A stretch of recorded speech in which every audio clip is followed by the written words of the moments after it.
Hey guys, this is Josh with IAP, and today I want to show you how to install your lab arm conversion kit to take it from a purely knob supported lab arm to one that's supported by an external gas shock. So what we're going to do is kind of briefly go over the parts that we have here, and then I'll show you an installed one and kind of the steps to go through to do that. But right here we've got two collars that go around the tubes of those lab arms. We've got two bolts that we'll explain what to do with those in a second, some knob caps, and then two more Allen wrench bolts here.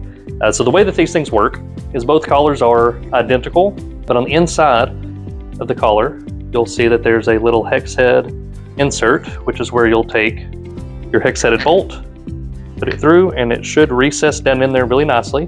Once you have that one done, you'll slip it over the tube, and we'll show you the placement for that in a while, but you'll do the same thing to this one as well. On the back side of this collar, you'll see a hex-headed insert right there, and then a round-headed insert there. This is where, once you've got your collar around your tube, you'll take your Allen-headed bolt, run it through, and then on the other side, insert the matching small hex-headed nut, and that's what will tighten these together for this to hold tight around the tube.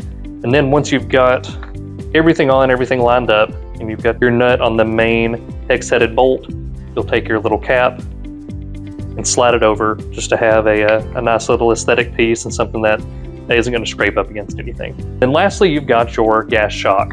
And the way that this will work is once you have both pieces installed and both pieces secured to the tubes, your shock will slide over the top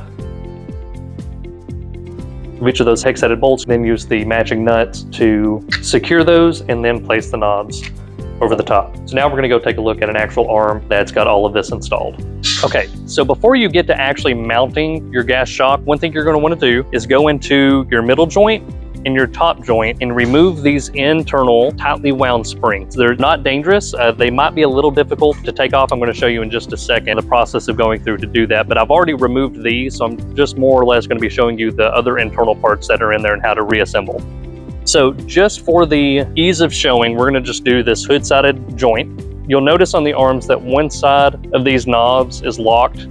The other side is what actually turns and adjusts. So that's what we're going to do, is go ahead and take this knob right here off.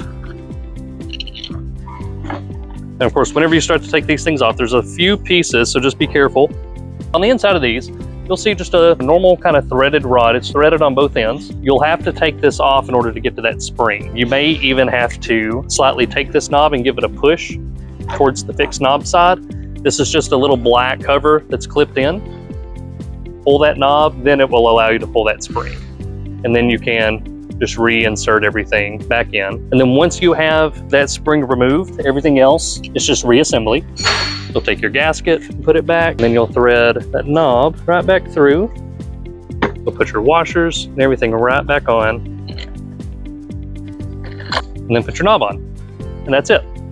Okay, now that we've seen how the internals of that work, what we're gonna do is focus on installing the gas shock or the gas tension spring. Just like those clamps that we looked at, you'll see those indicated here and here. From a distance standpoint, you wanna leave maybe around 1.5 inches or so of a gap from the top of this joint to the bottom of the collar. From over here, you can see from the end of this piece to the center of this bolt is around 5.5 inches. And one of the important things when you're installing this is you want to make sure these things are facing out as close to directly from the side of these tubes as possible. That's what's going to really help keep this in line and keep that gas shock in line. And of course, it's very easy. You can rotate once you've got that collar around the tube, you can rotate it and then tighten it on the back side. Same with this. You'll notice this one's pointing out towards you, whereas this one's going to be pointing out to the right. The other important thing is as you're tightening these on the back, you'll notice that this is not all the way closed, and it doesn't need to be. You'll notice as you tighten these that it'll get to a point where it's very, very snug, and that's as tight as you want it. It's just snug to where it doesn't rotate.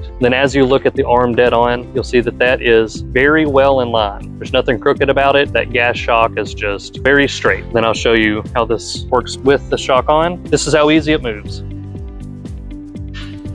Take it, hold it in position, pull it down, hold it in position, left to right, up and down, and you're going to get about that much from a max movement. and all the way to there for about your full upward movement. I know there's quite a few things in this that maybe I didn't cover, and if I didn't, I apologize, but please feel free to give us a call. We're happy to try to answer as many questions as we can. We wanted to try to make this conversion kit as easy as possible for customers to install on current arms if they are having issues. So this is something that we've tried to think through as much as we can to make it as simple for an install as possible. So again, if you have any questions, feel free to email us, to jump on our website and chat with us, or simply give us a call, and we are happy to help. Thank you.